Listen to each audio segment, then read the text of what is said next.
आदरणीय धर्म प्रेमी सज्जनों, सादर नमस्ते। मैं जेठालाल विश्वकर्मा आप सभी का हार्दिक अभिनंदन करता हूँ। महाभारत विराट पर्व अध्याय 15। महर्षि वैशंपायन जी महाभारत की कथा सुनाते हुए कहते हैं, हे राजन जन्मेजय जी, तब राजा विराट बोले, मेरे नगर की सड़कों को ध्वजा पताकाओं से अलंकृत किया जाए तथा सब प्रकार के बाजे मेरे पुत्र की अगवानी के लिए जाएं। एक मनुष्य शीघ्र ही हाथ में घंटा लेकर मदमस्त गजराज पर बैठ जाए और नगर के सभी चौराहों पर हमारी विजय का संवाद सुनाए। राजकुमारी उत्तरा भी उत्तम श्रृंगार और सुंदर वेशभूषा से सुशोभित हो अन्य राजकुमारियों के साथ मेरे पुत्र के स्वागत के लिए जाए हैं।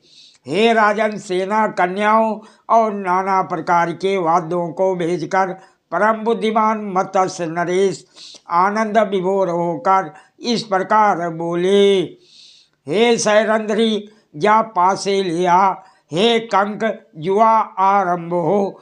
उन्हें ऐसा कहते देख पांडु नंदन युधिष्ठिर जी बोले, हे राजन, मैंने सुना है जब चालाक जुआरी अत्यंत हर्ष में भरा हो तब उसके साथ जुआ नहीं खेलना चाहिए। आज आप भी अत्यंत आनंद में मगन हैं, अतः आपके साथ जुआ खेलने का साहस नहीं होता।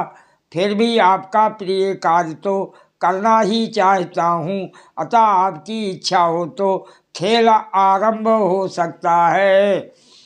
महाराज विराट जी बोले, स्त्रियां, गौएं, सुवर्ण तथा अन्य जो कोई भी धन सुरक्षित रखा जाता है बिना जुए के, वो सब कुछ मुझे नहीं चाहिए। मुझे तो जुआ ही सबसे अधिक प्रिय है। कंक ने कहा, सबको मान देने वाले हे महाराज, आपको जुए से क्या लेना है?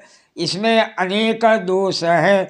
जुआ तो अनर्थों की जड़ है, अतः इसे त्याग ही देना चाहिए। आपने पांडुपुत्र राजा युधिष्ठिर को देखा होगा अथवा उनका नाम तो अवश्य सुना होगा। वह अपने अत्यंत समृद्धिशाली राष्ट्र को, देवताओं के समान तेजस्वी भाइयों को तथा समस्त राज्य को भी जुए में हार गए थे, अतः मैं जुआ खेलना पसंद नहीं करता। हे राजन, तो भी यदि आपकी रुचि और आग्रह हो तो हम खेलेंगे ही।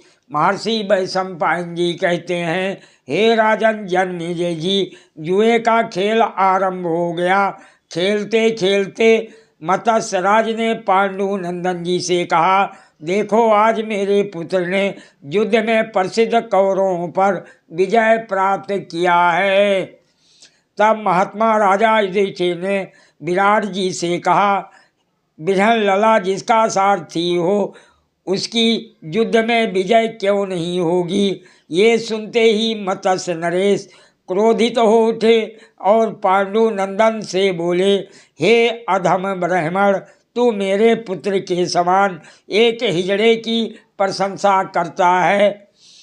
क्या कहना चाहिए और क्या नहीं, तुझे इसका ज्ञान भी नहीं है। निश्चय ही तू अपनी बातों से मेरा अपमान कर रहा है। भला मेरा पुत्र भीष्म, द्रोण आदि समस्त वीरों को क्यों नहीं जीत लेगा? हे ब्राह्मण, मित्र होने के नाते ही मैं तुम्हारे इस अपराध को क्षमा करता हूँ।